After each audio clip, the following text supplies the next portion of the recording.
80s, of course, was all about scale, crazy proportions, incredible exuberance of proportions. Between the shoulder pads and the big hair, it only made sense that the jewelry was big as well. I was doing belt buckles the size of dinner plates practically. The earrings were down to the jawline. I mean, they were longer. I remember working with Cher to create earrings that would go all the way down to her chest. It was also the time of the single earring. One earring, it was the only way to look. Accessories in the 80s, I believe, was very much founded by the, throwing away the fine jewelry and embracing experimental, creative jewelry. And I say jewelry because I feel that was the strongest area of wild expression. It was a great foil to the very practical clothing that was coming out of the fashion magazines. And while the clothing was very practical, we still needed fantasy, and so the jewelry and accessories became more fanciful and crazy.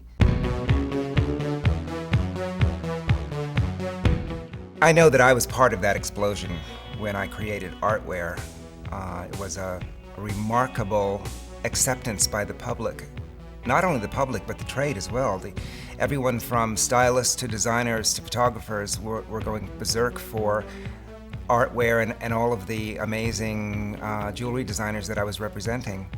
And I think it was an explosion of accessory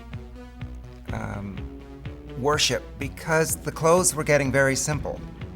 And the accessories really helped spice it up and show how people could rearrange their self-image. Well, I had found that there was great magic to be had in collaborations. My first really great one was with Calvin Klein in '81, and the magic between what Calvin and I were doing on the runway was sort of historical. When Donna called me to come work with her at Anne Klein in '83, it was the beginning of this lifelong relationship with her. And when she went off in '85 to start her own company, that was the beginning of a whole new chapter in my life, and I think in American fashion history. We were kind of like a Fred Astaire, Ginger Rogers. Every time I would go left, she would go right. If I said black, she'd say white. We ended up complementing each other. She would inspire me, and I would inspire her back, which caused her to inspire me, and then I inspired her back. And we knew while we were working together that we were creating history. It was just this amazing sense of bliss, ecstasy. We were on a high for 7 years in a row. We were creating a look that was really geared to the culture at the time. What real women needed to wear to look sexy, to wear to work, and to wear out in the same day to dinner or to an event. And so it was a sexy stretch wool jersey kind of bodysuit hugging look, punctuated with big, bold, simple gold jewelry. Graphic, you could read it a mile away. And this became the American look. This became very much the style of America. It was graphic, bold, clean, and it really packed an incredible punch. It was copied by everybody in the industry, both the jewelry and the clothes.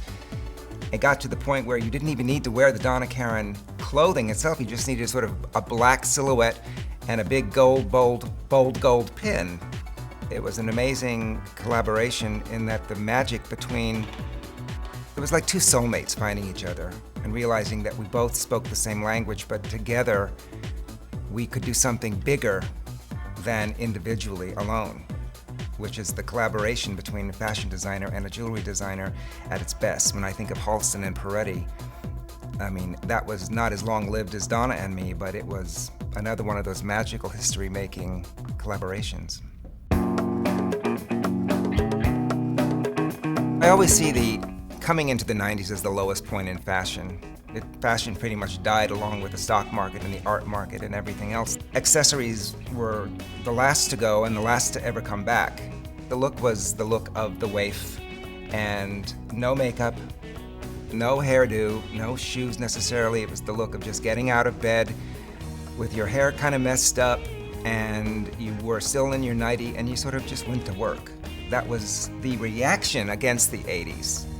And so jewelry was a forbidden element in fashion for a long time. This period for me was horrifying in that what I did was no longer something that was, fashionable. So I had to immediately start to reinvent myself so that I could continue to do what I do best, which is to be on the cutting edge and to break new ground.